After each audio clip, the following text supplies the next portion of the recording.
I had a different role from Bill's, which is probably important to stress for you, in that Bill was entirely overt in his advocacy and his positions. I was covert. I smuggled out information to be used for the class action suit against Willowbrook. My title was Psychiatric Social Worker Number 2, but they changed that to Community Planner,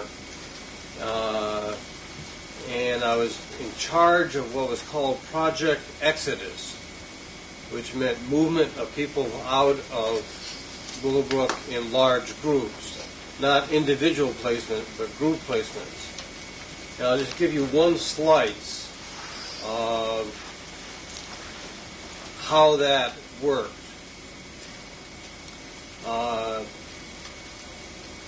Anyone that wanted to get group movement out of Willowbrook had to come through me, meet with me, present what their plans were, and so on.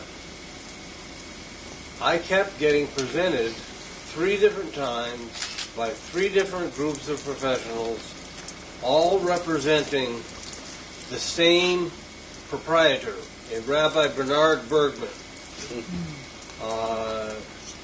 And each time they would bring more professionals. They went from 2 to 4 to 7.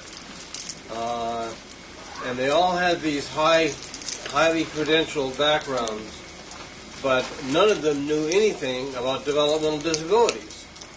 They had no sense of that the people in Willowbrook could actually have lives and grow and change. And so I turned them down. In every case, I turned them down. And they had this 100-bed empty nursing home on Staten Island called Island Nursing Home. And they wanted to fill those 100 beds with Willowbrook residents and collect the Medicaid revenue for doing so. It went over my head to the director of Willowbrook. It went over his head. It went up to the governor's office, then Governor Rockefeller. Well, it turns out that Rabbi Bernard Bergman was the largest Orthodox Jewish fundraiser for Rocky in his gubernatorial campaigns. And the governor's office directly ordered that this Duran guy at Willowbrook has to step aside.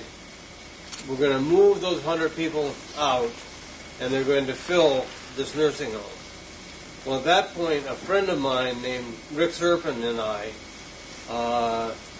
began on our own time researching who Bergman was and where he got all his power. Well, it turned out that Bergman was the head of a syndicate of 62 nursing homes in the New York metropolitan area, and had sweetheart relationships for the providing of furniture from sister companies. So we put this whole story all together, and we took it first to Andrew Stein, who was the city councilman at the time, and he held a public hearing about it, and that got some attention in Albany. Simultaneously, we took it to the New York Times, and a reporter for the New York Times named John Hess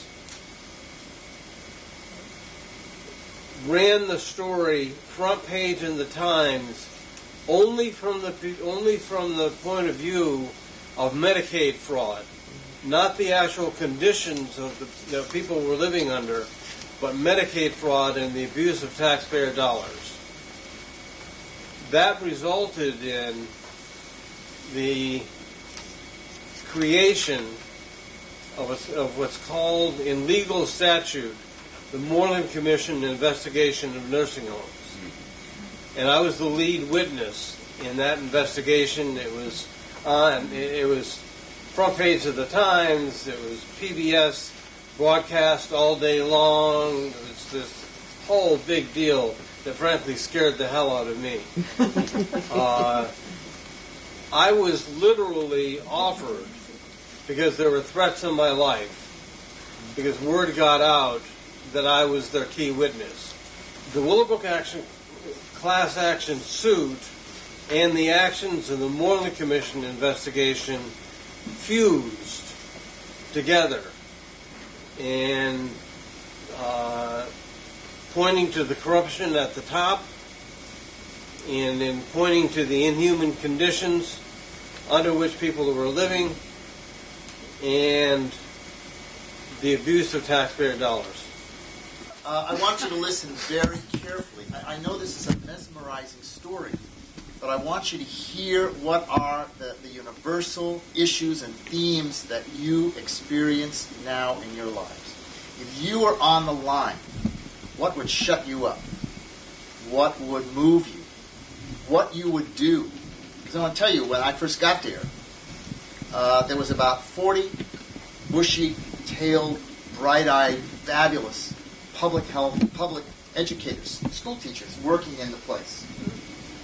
And they signed a petition that they gave to Hammond protesting the fact that the work that they were doing with their children in their classes, and these were all children at the time, was being completely undone by the ward workers who did not support any of the behavior-shaping agendas that were being put forth. And I said to my friend at the time, look out, you think that you're going to give him a petition, you're going to get your asses fired. You cannot do this up front. You cannot go against the workers. You cannot go against the workers and survive this fight.